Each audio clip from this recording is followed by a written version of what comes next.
Alright everyone, so this video is going to be a little bit different from our others. Normally when we arrive in a city, we go to its city center, I get a drone shot, explore the area, together we visit some other attraction in the city, but Orlando is not like any other city in the US. Orlando is all about the amusement parks. Now, I did go to downtown Orlando, lovely, walked around Lake Eola, tons and tons of birds, and the birds are very friendly.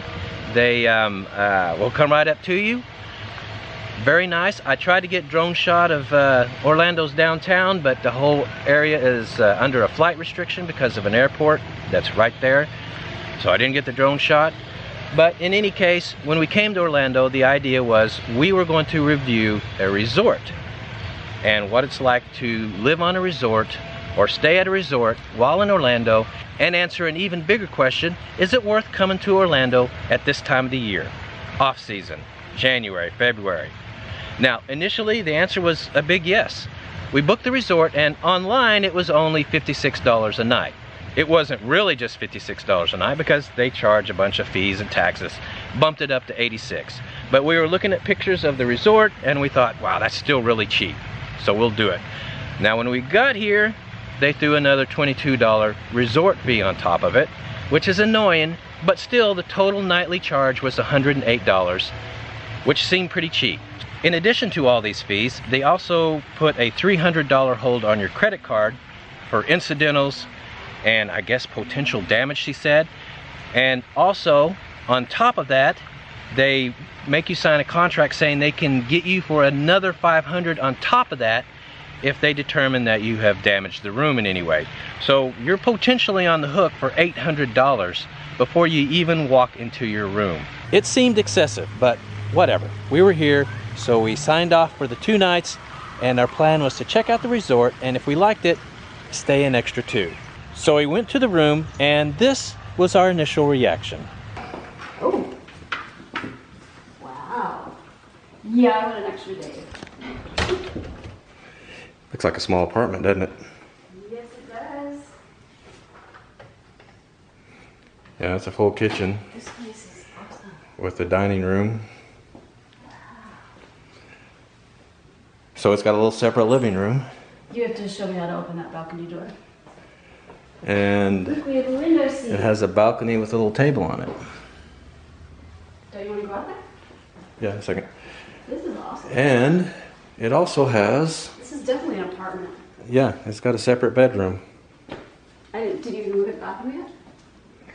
Damn! Look, we've got a big ass tub. I'm gonna float in that. Yep. Oh, I didn't even get through this way. Please tell me there's a... Yeah, so there's a tub. This part isn't doored off, so I'll have to take a shower and a sink. If I take a bath, I gotta take a bath And, without the yeah, door being shut. a big tub.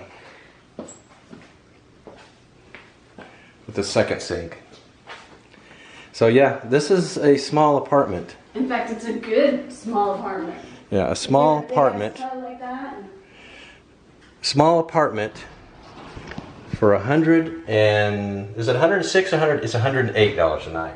Still, that's really cheap. Well, that's the room. Now we're going to check what else the resort has.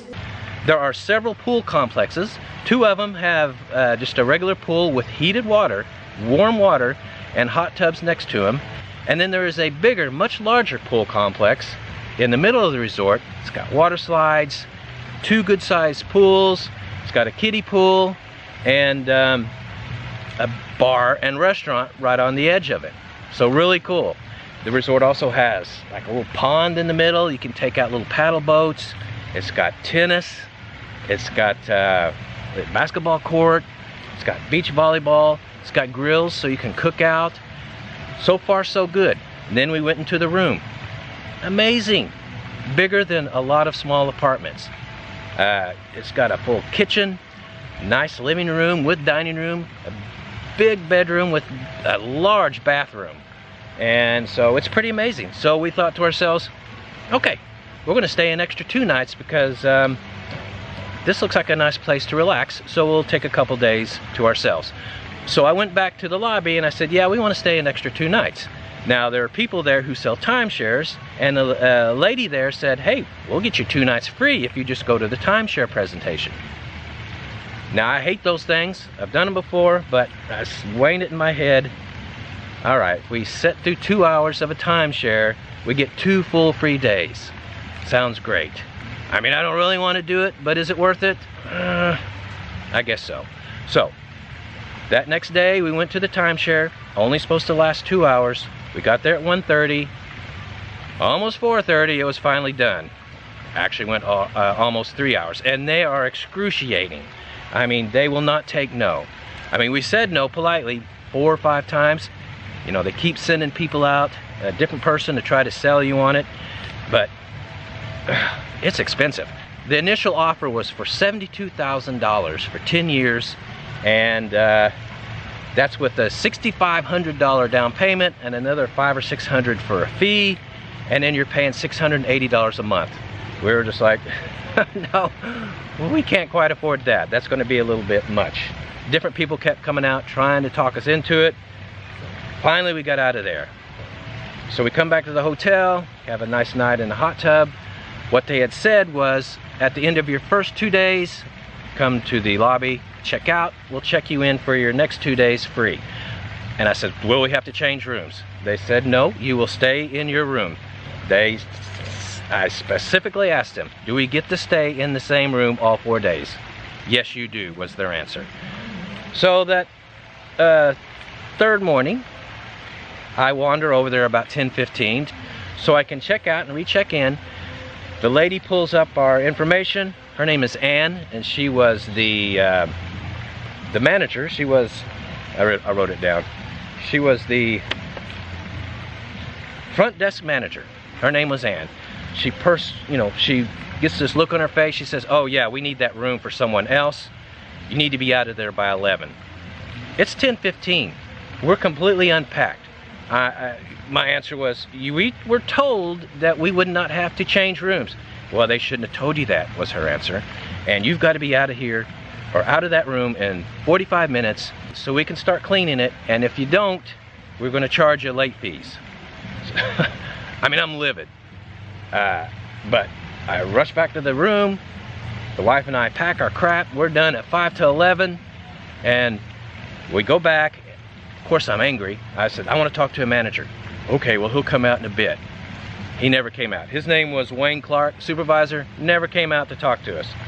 But anyway, she said, I apologize. She had been, by the way, she had been very rude up front, but now she's backtracking a little bit because I had asked for the corporate number, and I had asked for a supervisor. She's trying to be nice now.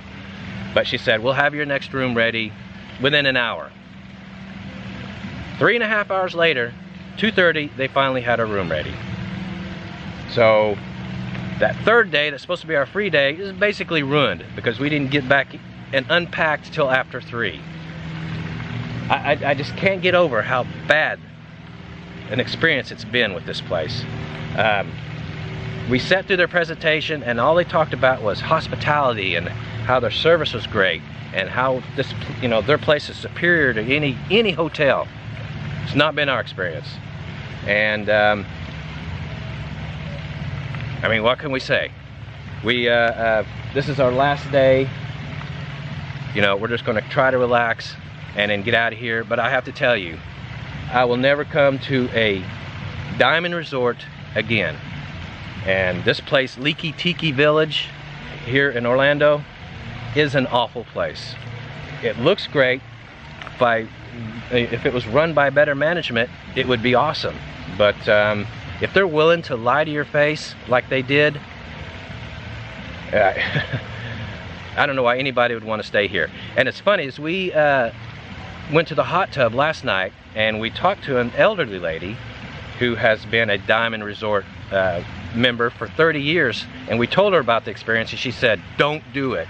She said that they had been with Diamond Resorts, timeshare, for 34 years, that she's been trying for the past 15 years to get out from under it, and she can't.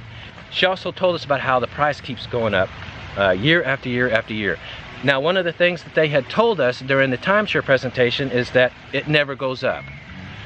So basically what you do is you pay a certain amount of money for 7,500 points. She said, yeah, that's what they tell you. You will always pay that amount of money for 7,500 points. She says the problem is the resorts keep going up, so your 7,500 points buy less and less yearly. She says they are lying to you. They're trying to make it sound like the prices never go up, but they actually do. Yeah, you're paying the same amount for that 7,500 points that you use to buy a room, but the rooms keep going up year after year. So that's just blatant dishonesty on their part when they tried to sell us, and I'm so glad that we didn't sign up for it. Enough of that. Rant over. Orlando's a nice town, a lot of fun, but if you come and stay at one of these resorts in the area surrounding the theme parks, just beware. Be very careful, because they are trying to gouge you every step of the way. And is the answer to the main question, the main reason we came here, is this a good time to come here? Absolutely. The hotels are still really cheap. This hotel runs several $100s, or the room we're in runs several $100s a night in the busy season, like in the summer. You know, even with all the fees and stuff, we paid $108 for a small apartment. And so you can't beat that. And the weather's awesome. I mean, it's 10 in the morning. It's already 70 degrees. It's beautiful out here. The sun's coming out. So, yes, Orlando is great this time of the year. It's cheaper, but just be careful. Be careful of these resorts. That's all I'm going to say. All right, anyway, that's enough of that. We are heading to Savannah next, so be looking for that video.